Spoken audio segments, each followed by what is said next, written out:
vous propose de prier.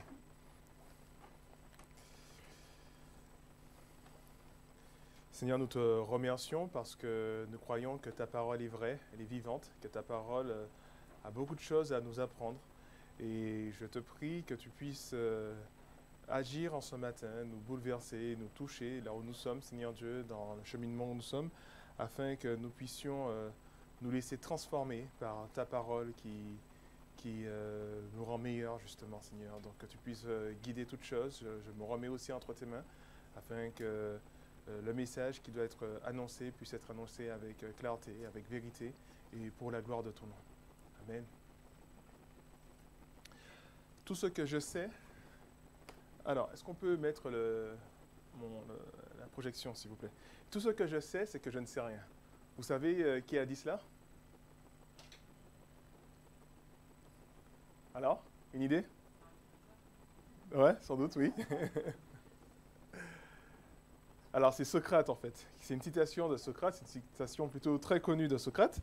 Et c'est Platon, son disciple, le disciple de Socrate, qui raconte dans son apologie de Socrate, comment l'un des amis de Socrate, c'est-à-dire à savoir Chéréphon, avait demandé à l'oracle de Delphes s'il existait quelqu'un de plus sage que Socrate. Et l'oracle avait répondu que nul n'est plus sage que Socrate. Alors Socrate lui-même, qui a été mis au courant de tout cela, était plutôt surpris de la déclaration de l'oracle et s'est demandé qu'est-ce que cela voulait bien vouloir dire. De ce fait, il va se lancer dans une longue quête auprès de ceux qui, selon la tradition grecque, possédaient la sagesse, à savoir les hommes d'État, les poètes et les artisans, pour découvrir quelqu'un de plus sage que lui. Suite à ces entretiens avec ces différents personnages, il constate que ces hommes qui sont censés être sages, en fait, croient tout savoir alors qu'ils ne savent rien. Alors Socrate qui conclut de ce fait que s'il est le plus sage, c'est parce que lui, au moins, il sait qu'il ne sait rien. D'où tout ce que je sais, c'est que je ne sais rien. Finalement, sa sagesse lui a montré, lui a permis de manifester une certaine humilité à reconnaître que toute la connaissance qu'il a pu acquérir au cours de sa vie, toute cette connaissance n'est qu'une infime partie de ce qu'il y a à savoir dans ce monde. Car plus il a pu avancer dans sa quête de savoir, de connaissance, plus il a pu réaliser aussi que ce chemin était encore long. Alors le prédicateur, à savoir l'Ecclésiaste en grec ou alors le Qoéleth en hébreu, le prédicateur, l'Ecclésiaste, le livre que nous allons aborder aujourd'hui, est en quelque sorte arrivé à la même conclusion que Socrate. En effet, dans sa quête d'atteindre le bonheur et la satisfaction sur terre, autrement dit de trouver un sens à sa vie, à la vie humaine, le Qoéleth va justement entreprendre ou se lancer dans une quête pour acquérir de la sagesse, pensant par là réussir à apporter une réponse satisfaisante à la vie humaine. Cependant, comme nous le verrons, les choses ne vont pas se passer comme prévu. Et je vous invite à lire avec moi Ecclésiaste chapitre 1, versets 12 à 18. Alors il nous dit, « Moi le maître, j'ai été roi d'Israël à Jérusalem. Et je me suis appliqué à étudier et à examiner par la sagesse tout ce qui se fait sous le soleil. Dieu impose aux hommes de s'appliquer à cette occupation de malheur. J'ai vu tout ce qui se fait sous le soleil et je suis arrivé à la conclusion que tout est dérisoire, autant courir après le vent. Ce qui est tordu ne peut être redressé, et ce qui manque ne peut être compté. Je me suis dit en moi-même, voici, j'ai fait augmenter et progresser la sagesse plus qu'aucun de ceux qui ont régné avant moi à Jérusalem. J'ai considéré beaucoup de sagesse et de connaissance. Je me suis appliqué à connaître la sagesse et le savoir, ainsi que la folie et la déraison. Et je me suis aperçu que cela aussi, c'est comme courir après le vent. Car plus on a de la sagesse, plus on a des sujets d'affliction. En augmentant sa connaissance, on augmente aussi ses tourments. Alors ici s'arrête la lecture de la parole de Dieu. Donc nous voyons voilà, que l'Ecclésiaste qui a entrepris cette quête de sagesse et nous donne le constat auquel il est arrivé. Il souligne en fait l'échec de la sagesse dans sa quête du bonheur. Et c'est vrai qu'au verset 14 et au verset 17, verset 14, il dit « Je suis arrivé à la conclusion que tout est dérisoire, autant courir après le vent. » Verset 17, « Et je me suis aperçu que cela aussi, c'est comme courir après le vent. » Et nous voyons dans ce passage que ce n'est pas faute d'avoir essayé. Il insiste vraiment pour montrer combien il a pris au sérieux cette quête sur sa recherche de la sagesse à travers les études de tout ce qui se fait sous le soleil. Il dira même qu'il a été plus loin que ses prédécesseurs. En quelque sorte, qu'il a été le roi le plus sage qui a existé, et il a donc été plus loin que quiconque dans la quête de la sagesse. Et sa conclusion, c'est comme courir après le vent. Autrement dit, cela a été inutile. Alors, on peut se demander qu'est-ce qu'a voulu dire le maître à travers cela. Veut-il peut-être nous encourager à ne pas perdre notre temps à acquérir de la sagesse? Peut-être nous encourager à nous adonner à la folie, à la déraison, à l'insouciance? Nous allons voir ce qu'il en est, mais avant, je voulais apporter une certaine précision en ce qui concerne la sagesse, plutôt une définition. Alors, j'aurais pu prendre un dictionnaire pour voir ce qu'on en trouve sur la sagesse, mais je vous propose plutôt une citation de James Packer. James Packer est un théologien qui faisait partie des plus influents dans le monde évangélique nord-américain. Alors, il est mort en 2020, donc c'est récemment. Et dans son livre, justement, Connaître Dieu, il nous dit ceci. Dans l'Écriture, la sagesse apparaît comme une qualité tant morale qu'intellectuelle. Une qualité qui est plus que de l'intelligence ou de la connaissance pure. Plus aussi que de la sagacité ou de la finesse. Pour que l'homme soit véritablement sage, au sens biblique du terme, il faut que son intelligence et sa sagacité soient mises au service du bien. La sagesse est la faculté de discerner le désir de donner le meilleur et le plus noble des objectifs, ainsi que les moyens les plus sûrs pour l'atteindre. En fait, la sagesse est l'aspect pratique de la bonté morale. Finalement, autrement dit, on peut dire l'aspect pratique de la bonté morale, la sagesse, c'est cette faculté de pouvoir comprendre le monde, comprendre la situation et de pouvoir faire les choix les plus adaptés, les choix les plus sages, les choix les plus mesurés, les plus avisés en quelque sorte. Ainsi, dans notre passage, la sagesse est associée à la connaissance. Dans la mesure où plus nous avons de la connaissance, plus nous pouvons agir avec justement sagesse, agir avec discernement, avec mesure. À travers cette quête, le Colette voulait acquérir les compétences nécessaires pour pouvoir discerner ce qui est bon pour l'homme, afin de trouver le sens de la vie sur Terre. Mais, cependant, comme nous l'avons vu, son entreprise a échoué. Et il est temps maintenant de nous demander pourquoi, justement, elle a échoué, cette entreprise. Alors, il nous donne deux raisons, verset 15 et verset 17. Déjà, au verset 15, il nous dit que ce qui est tordu ne peut être redressé, et ce qui manque ne peut être compté. Le maître fait le constat de notre impuissance face à ce monde dérisoire. Comme nous l'avons vu la semaine dernière, si le monde est dans cet état lamentable, c'est-à-dire les guerres, la famine, l'injustice, l'insécurité, les catastrophes naturelles, la violence et même la mort, c'est parce que notre monde a été soumis à cette condamnation de Dieu suite au péché de l'homme. Ainsi, il serait illusoire de croire que par la sagesse et la connaissance que nous pourrons changer cette situation. À plusieurs reprises dans le livre, justement, le prédicateur confirmera les lacunes de la sagesse. Par exemple, au chapitre 2, verset 14, il dira que la sagesse, est, dans un sens, manque de force dans la mesure où elle ne permet pas d'échapper à la mort. Il fait le constat, en fait, au verset 14, que le sage comme l'insensé, les deux se dirigent vers la mort. Finalement, quel est l'avantage du sage s'il est amené à mourir aussi? Il montre au chapitre 7, verset 7, que l'oppression peut aussi détourner le sage de la voie de la sagesse. Ou alors les cadeaux, les pots de vin qui peuvent le détourner. Il montre aussi au verset 16 du même chapitre que le perfectionnisme dans ce monde tordu peut faire plus de dégâts que de bien. Et justement, il dit par rapport à cela, ne sois pas juste à l'excès, ne sois pas sage à outre mesure. Pourquoi te détruirais-tu?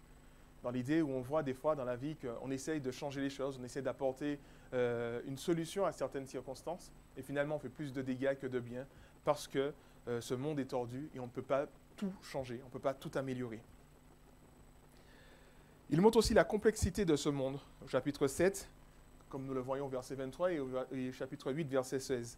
À travers cela, il montre que la sagesse lui échappe, qu'il n'arrive pas à acquérir cette sagesse, et que cette connaissance aussi, il n'arrive pas à atteindre cette connaissance. Et il dit au chapitre 8, verset 16, « Et même si le sage prétend savoir, en réalité, il ne peut pas comprendre. » Donc à travers cela, il montre la limite de la sagesse. Le monde est complexe, le monde est difficile, en tout cas à saisir, et le sage ne peut pas tout saisir, ne peut pas tout comprendre, ce qui montre la limite de cette sagesse. Et puis enfin, il montre aussi l'ignorance en ce qui concerne l'avenir.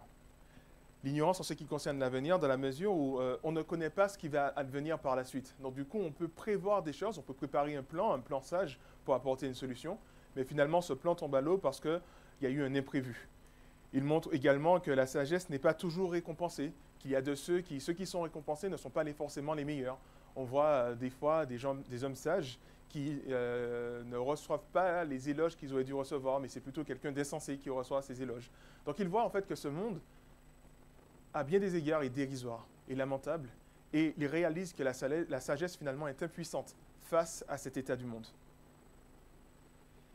Et toutes ces choses font que le maître dire que c'est en vain qu'il a acquis de la sagesse, et que cela revient à poursuivre le vent. Car comme il le dit lui-même, plus on a de la sagesse, plus on a des sujets d'affliction. En augmentant sa connaissance, on augmente aussi ses tourments. Simplement parce que la sagesse et la connaissance lui a non seulement permis de mieux comprendre la misère de ce monde, mais lui a aussi fait réaliser son impuissance face à cette misère. Il semblerait que la capacité à juger de ce qui est bon pour agir au mieux dans ce monde n'est pas finalement de grand secours pour sauver l'homme de sa situation dérisoire. Mais pourtant, il nous dit dans notre passage, si je reviens un peu en arrière, Dieu impose aux hommes de s'appliquer à cette occupation de malheur. Dieu exige et veut que les hommes puissent entreprendre cette quête de sagesse. Et c'est vrai que naturellement, l'homme s'est efforcé de comprendre le monde, essayer d'apporter des explications, essayer d'apporter des explications à la condition humaine, de trouver des solutions à ces problèmes. Autrement dit, de mieux comprendre le monde pour apporter les meilleures solutions et de trouver en quelque sorte le bonheur sur terre. Et c'est aussi une occupation de malheur, car plus nous nous appliquons à cette occupation, plus nous constatons la réalité de notre monde tel qu'il est, à savoir dérisoire. Plus nous allons essayer de comprendre, d'améliorer ce monde, plus nous allons réaliser que cela est impossible. À cet égard, ça me fait penser à l'optimisme occidental d'avant le XXe siècle. Cet optimisme se caractérisait entre autres par l'humanisme. Et ce courant humaniste pensait qu'à travers la réflexion rationnelle, à travers une maturité ou du moins à travers la connaissance et l'éducation, donc la réflexion rationnelle, la connaissance, l'éducation, l'humanité allait pouvoir atteindre justement une certaine maturité. Et à travers cette maturité, pouvoir vivre la paix et l'harmonie, une forme d'âge d'or en fait, parce que ce qui manquait aux hommes, c'était en quelque sorte l'éducation, c'était en quelque sorte le fait d'être rationnel, c'était le fait d'avoir plus de connaissances. Et c'est ce qui causait, selon eux, les problèmes dans ce monde. Cependant, force est de constater que les deux guerres mondiales du XXe siècle et les atrocités qui ont accompagné ces guerres mondiales ont mis à mal cet optimisme. Parce que justement, ces guerres mondiales et ces atrocités ont eu lieu dans le pays, en tout cas dans la région où les hommes pensaient que c'était l'éducation ou la connaissance ou l'esprit rationnel qui allait apporter une solution. Et ils ont produit justement ce qu'il y a de pire dans ce monde. Ils ont réalisé en fait qu'il faut beaucoup plus que cette réflexion rationnelle ou alors de la connaissance ou de l'éducation pour régler le problème de ce monde. Et en fait, cet optimisme résume bien cette volonté de comprendre le monde pour apporter des solutions. Ils essaient vraiment de comprendre ce monde, en tout cas les humanistes, et on voit qu'ils ont en quelque sorte échoué. Ils n'ont pas pu apporter la solution qu'ils souhaitaient apporter. Et justement, si le livre d'Ecclésiaste est là, il est justement là dans la Bible, c'est pour nous encourager à entreprendre au mieux cette quête de sagesse, à avoir une sagesse plutôt saine, une sagesse qui vient de Dieu, en quelque sorte. Et c'est vrai qu'en tant que croyants, nous sommes appelés à acquérir cette sagesse. Et je vous montre juste quelques passages qui montrent encore une fois cette nécessité, en tant que croyants, d'acquérir la sagesse. L'apôtre Paul qui nous invite à ne pas nous comporter comme des insensés, mais comme des sages. Ou alors de se conduire avec sagesse avec les gens du dehors. Jacques nous dit que s'il nous manque de la sagesse, de demander à Dieu, et il nous la donnera. Et Ecclésiaste aussi, dans la même continuité, nous dit qu'il reconnaît que la sagesse est un don de Dieu. Car Dieu donne à l'homme qui se comporte bien à ses yeux la sagesse, la connaissance et la joie. Donc jusque-là, qu'est-ce que nous avons vu? Nous avons vu que la sagesse est limitée, la sagesse est une occupation de malheur, et là on vient de voir que l'Ecclésiaste dit aussi que c'est un don de Dieu. Alors qu'est-ce qu'il essaie de dire par là? Est-ce qu'il se trompe? Est-ce qu'il est en train de se contredire? En fait, il nous faut bien comprendre les propos du Qoheleth. Lorsqu'il nous parle de l'échec de la sagesse, il ne faut pas prendre cet échec de manière absolue, comme si la sagesse ne servait à rien. En réalité, ce qu'il veut nous dire, ce que le maître veut nous dire en tout cas, c'est que la sagesse ne peut apporter aucune réponse satisfaisante à cette situation dérisoire de ce monde. Cependant, elle reste toujours utile pour vivre au mieux dans ce monde. C'est-à-dire qu'on ne va pas pouvoir changer les circonstances, on ne va pas pouvoir changer cette misère humaine, mais on va pouvoir peut-être apporter certaines améliorations sans changer fondamentalement la condition humaine, sans changer, si vous voulez, ce caractère dérisoire que subit le monde par rapport à Dieu qui l'a soumis à cela dû au péché de l'homme. Et c'est vrai qu'à plusieurs reprises, il va nous montrer aussi les avantages de la sagesse. La sagesse l'a aidé au chapitre 2, verset 9, à pouvoir entreprendre et à pouvoir réussir ses grandes réalisations. C'est avec de la sagesse qu'il a pu faire cela. Et donc il a pu, en tout cas, produire quelque chose avec cette sagesse. Il reconnaît que la sagesse par rapport à la déraison est meilleure et mieux que la déraison, car elle permet de mieux appréhender le monde. Chapitre 2, verset 13. Effectivement, il nous dit que la sagesse, le sage a des yeux pour voir, alors que l'insensé marche dans les ténèbres. Celui qui a de la sagesse peut mieux appréhender ce monde et peut mieux vivre, trouver un certain confort de ce monde que l'insensé ne pourra pas trouver. Et à plusieurs reprises, il souligne aussi la protection qu'offre la sagesse. Une sagesse qui, par exemple, chapitre 7, verset 11, elle offre une protection. Verset 12, par exemple. La sagesse rend un homme plus fort qu'une ville défendue par 10 capitaines. Elle vaut mieux qu'un équipement militaire. Donc on voit que finalement, elle a quand même une certaine utilité, cette sagesse. Elle peut aider, elle peut apporter certaines améliorations, en tout cas, dans notre situation. Et au verset 1, il nous dit aussi, du chapitre 9, que les sages et tous les travaux du sage sont dans les mains du Seigneur. Ça veut dire par là que le Seigneur se soucie du sage. Le Seigneur s'intéresse à celui qui essaye de vivre selon la sagesse de Dieu.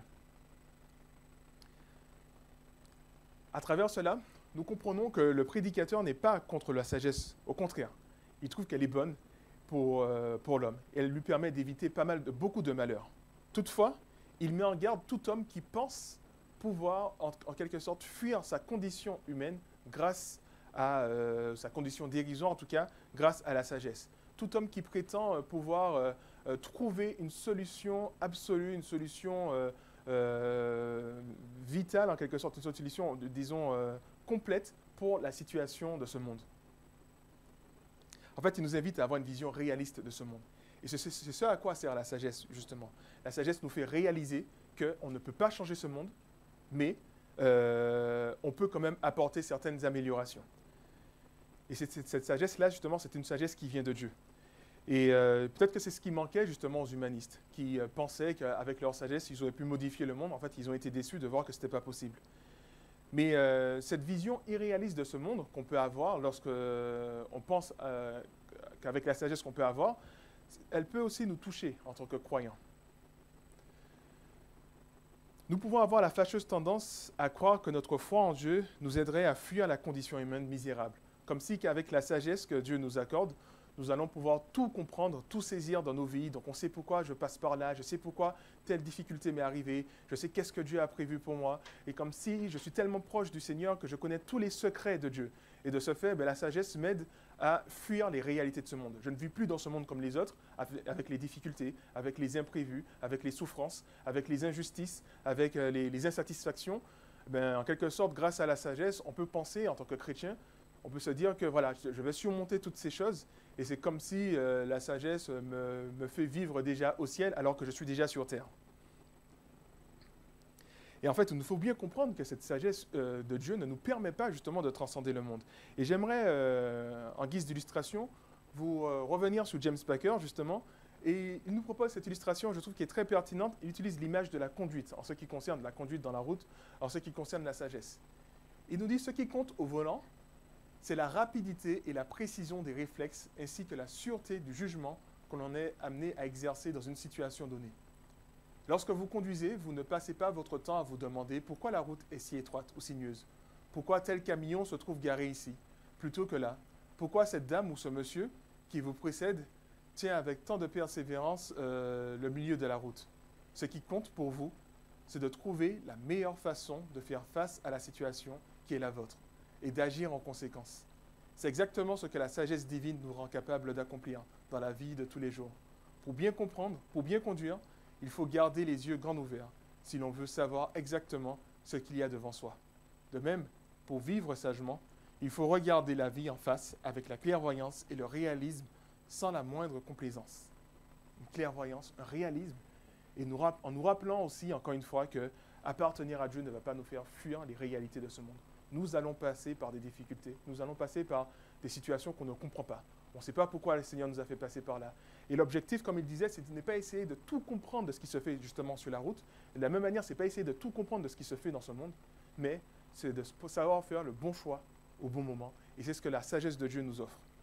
Et à cet égard, ça me fait penser à une expérience que j'ai vécue dans ma recherche d'appartement. Justement, j'ai essayé d'agir avec sagesse. Et c'est vrai que j'ai voulu me rapprocher de la ville de Plaisir il y a quelques années, donc je cherchais des appartements. Et voilà, j'ai essayé d'agir avec discernement, avec sagesse, pour discerner justement la volonté de Dieu. Et j'avais un peu cette vision un peu triomphaliste, finalement. Je me disais que Dieu ne va pas me laisser dans la misère, ne va pas me laisser galérer en quelque sorte. Comme je suis son enfant, il va me protéger, il va faire que tout va bien se passer pour moi. Et je ne vais pas subir en tout cas les mêmes difficultés que les autres. Parce que je suis proche de Dieu, parce que j'ai la sagesse, parce que j'ai le discernement. Et donc, du coup, j'étais un peu dans cette réflexion. Et au fur et à mesure, j'ai réalisé que plus j'avançais, plus je ne savais pas où j'allais. Je ne comprenais pas. Je me dis, Seigneur, mais pourquoi tu me fais aller par là alors que je ne comprends pas et ça n'aboutit à rien? Et j'étais là et j'étais totalement perdu face à cette situation. Et finalement, Dieu a débloqué cette situation. Mais jusqu'à maintenant, j'ai des questions par rapport à tout ce que j'ai pu faire, par rapport à mes recherches, et je n'ai toujours pas de réponse. Parce que justement, le Seigneur voulait m'apprendre à utiliser la sagesse, non pas pour transcender ce monde, transcender la misère de ce monde, mais pour vivre dans cette misère. Jésus-Christ est venu pour nous sauver, certes, mais nous ne sommes pas encore sauvés, nous sommes sauvés en espérance. On attend encore sa venue, on attend en fait qu'il vienne restaurer les choses. Et c'est vrai, comme nous l'avons vu la semaine dernière, j'avais cité Romains 8, et dans Romains 8, il reprend aussi les propos d'Ecclésiaste en disant que ce monde a été, alors ce que je l'ai cité, oui, il dit que la création tout entière a été réduite à une condition bien dérisoire, il nous le dit. Et en fait, il reprend les propos d'Ecclésiaste. Et il nous fait encore de nouveau comprendre que si la création est dans cette situation, c'est parce que c'est Dieu qui l'a soumise dans cette situation. Mais elle a une espérance, cette création. C'est que ce même Dieu qui l'a soumise à cette situation va la délivrer. Et finalement, la sagesse, c'est d'avoir cette attente vis-à-vis de Dieu. De ne pas compter sur nos propres forces, de ne pas compter sur nos propres capacités pour pouvoir changer ce monde, mais de nous attendre à Dieu. Et c'était peut-être un peu le défaut de l'Ecclésiaste lorsqu'il a été jusqu'au bout de cette sagesse. Il a été jusqu'au bout de cette sagesse au début en pensant qu'il allait pouvoir modifier les choses. Mais finalement, il a réalisé que non, il ne pouvait pas tout changer. Mais il a réalisé que la sagesse reste quand même bonne, même si on ne peut pas tout changer, parce qu'elle nous évite bien des malheurs. Et Dieu nous demande justement de vivre aussi avec sagesse, comme nous l'avons vu précédemment. Mais non pas vivre avec sagesse pour échapper à la misère de ce monde, mais pour vivre au mieux dans ce monde tel qu'il est.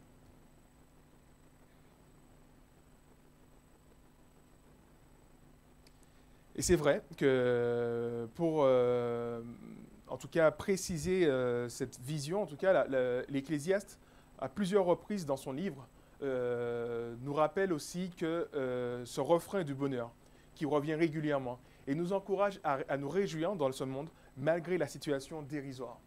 Et il nous dit par exemple, ce refrain-là revient à plusieurs reprises dans le livre d'Ecclésiaste. Il nous dit qu'il n'y a rien de bon pour l'homme sinon manger et boire et se donner du bon temps au milieu de son dur labeur. Et j'ai constaté que cela même vient de la main de Dieu. En fait, l'Ecclésiaste comprend que le monde n'est pas parfait. Il réalise qu'il y a des souffrances, qu'il y a des difficultés, mais il réalise aussi qu'il y a de bonnes choses. Et ces bonnes choses-là viennent du Seigneur.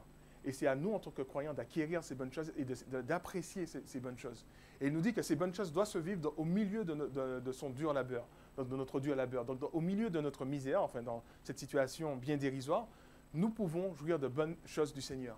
Et nous avons vu que justement, que la sagesse que Dieu nous donne, c'est aussi un don de Dieu pour nous aider à mieux vivre dans ce monde.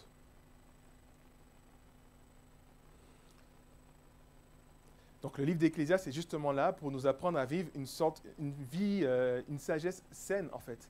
Cette sagesse commence par accepter que nos efforts pour acquérir le salut, alors quand je parle de salut, parce que c'est ce qu'il cherchait finalement, Ecclésiaste, hein, le salut dans le sens où il voulait trouver le bonheur absolu, il voulait fuir la misère de ce monde pour connaître la joie, la félicité, la plénitude que tous les hommes recherchent. Et il pensait qu'à travers la sagesse, il aurait pu le faire. Et finalement, il comprend par là que la sagesse de Dieu, la sagesse que Dieu nous donne, nous aide à réaliser qu'on ne peut rien faire par rapport à ce monde, mais nous encourage à compter sur lui. D'où le fait qu'au chapitre 12, il conclut en nous disant « Voici la conclusion de ce discours. Maintenant que tout a été entendu, crains Dieu et obéis à ses commandements. » Crains Dieu dans le sens où ne cherche pas à vivre ta vie sans Dieu, mais vis ta vie dans une humilité, dans une soumission à Dieu. Et il nous encourage justement à ne pas nous appuyer sur nos propres forces. Il y a ce passage de Proverbe 5 qui nous dit « Confie-toi à l'Éternel de tout ton cœur et ne t'appuie pas sur ta sagesse. Reconnais-le dans toutes tes voies et il aplanira tes sentiers. » Et c'est vraiment dans cette perspective-là qu'il nous invite à vivre. C'est-à-dire que nous reconnaissons que le monde ne fonctionne pas bien, nous reconnaissons que nous ne pouvons rien changer, mais nous reconnaissons justement que celui qui peut changer, c'est Dieu justement. Et c'est pour cela qu'on est appelé à craindre Dieu. C'est pour ça qu'on est appelé à lui faire confiance, à nous appuyer sur lui. On reconnaît que la sagesse humaine, comme Bob nous l'a dit lors de la présidence, la sagesse humaine, en fait, finalement, est folie aux yeux de Dieu. Elle ne peut rien apporter, cette sagesse humaine. Et d'ailleurs, le monde ne reconnaît pas non plus la sagesse de Dieu. Le monde veut apporter une solution, mais sans passer par Dieu. Les Juifs diront que c'est scandale, la croix. Parce que pour eux, ce n'est pas comme cela que la solution doit venir. Ce n'est pas par la croix que la solution doit venir. Et les Grecs diront que cela, c'est folie, en fait. Et pour Dieu, c'est la sagesse de Dieu. Pour nous, c'est la sagesse de Dieu qui se manifeste. Et cette sagesse de Dieu, finalement, c'est elle seule qui peut apporter cette solution. Et lorsque nous voulons vraiment rentrer dans cette sagesse, nous comprenons la réalité de ce monde. Nous comprenons que nous ne pouvons pas changer grand-chose. Mais nous savons aussi que nous pouvons nous fier à Dieu qui va agir, qui va nous délivrer de cette situation. Et nous comprenons aussi que dans ce monde, déjà dès à présent, nous sommes appelés à vivre d'une certaine manière qui plaît déjà à Dieu et une manière aussi qui nous aide à pouvoir vivre au mieux, malgré les difficultés. Alors j'aimerais terminer en rappelant cette réalité, non seulement la crainte de Dieu, justement, qui est le commencement de la sagesse. Alors ce n'est pas dit ainsi, mais à plusieurs reprises dans le livre des Proverbes, par exemple, il nous est dit que la crainte de l'Éternel est le commencement de la sagesse. Et nous invite aussi à obéir à ses commandements. Parce que la Bible aussi nous dit que pour acquérir de la sagesse, c'est à travers la parole de Dieu. Et à cet égard, nous avons 2 Timothée 3,16 qui est très connu en général. Toute écriture est inspirée de Dieu et utile pour enseigner, réfuter, redresser et apprendre à mener une vie conforme à ce qui est juste. Ainsi, l'homme de Dieu se trouve parfaitement préparé et équipé pour accomplir toute œuvre bonne. C'est un résumé finalement de la sagesse. Celui qui essaye de comprendre la parole de Dieu, de l'étudier, de la lire et de l'appliquer dans sa vie, c'est celui qui a les outils nécessaires pour vivre au mieux dans ce monde et pour accomplir toute œuvre bonne que Dieu aura préparée pour lui. Alors en conclusion, par rapport à tout ce qui a été dit, pour une bonne utilisation de la sagesse, il faut nous rappeler que, oui, il faut être réaliste, nous rappeler que ce monde n'est pas parfait, que ce monde il y a des difficultés qui existent dans ce monde. Il faut nous rappeler aussi que, même si ces difficultés existent, que le Seigneur est là et que le Seigneur va apporter les solutions. Mais en attendant, il nous demande de rechercher de la sagesse. C'est la vocation donnée à tous les hommes. Il nous demande de rechercher cette sagesse, mais une sagesse justement qui vient de lui et non pas des hommes. Une sagesse qui nous aide à réaliser et nous aide aussi à comprendre et à renoncer à toute prétention à trouver une solution hors de Dieu. La Bible nous dit que hors de Dieu, il n'y a point de salut, justement. Et la sagesse nous aide à réaliser cela. Et pourquoi la sagesse humaine est une folie? Elle est une folie parce qu'elle ne comprend pas l'offre du salut que Dieu nous offre. Les hommes pensent que c'est par eux-mêmes qu'ils vont trouver une solution. Mais lorsqu'on a cette sagesse de Dieu, lorsqu'on a cette sagesse que le Qoheleth nous invite à avoir dans ce livre, nous avons une sagesse finalement qui nous aide à réaliser que nous ne pouvons rien et que nous avons besoin de Dieu et que nous devrions compter sur lui, devons compter sur ses dons, sur ses grâces qu'il manifeste envers nous. Amen.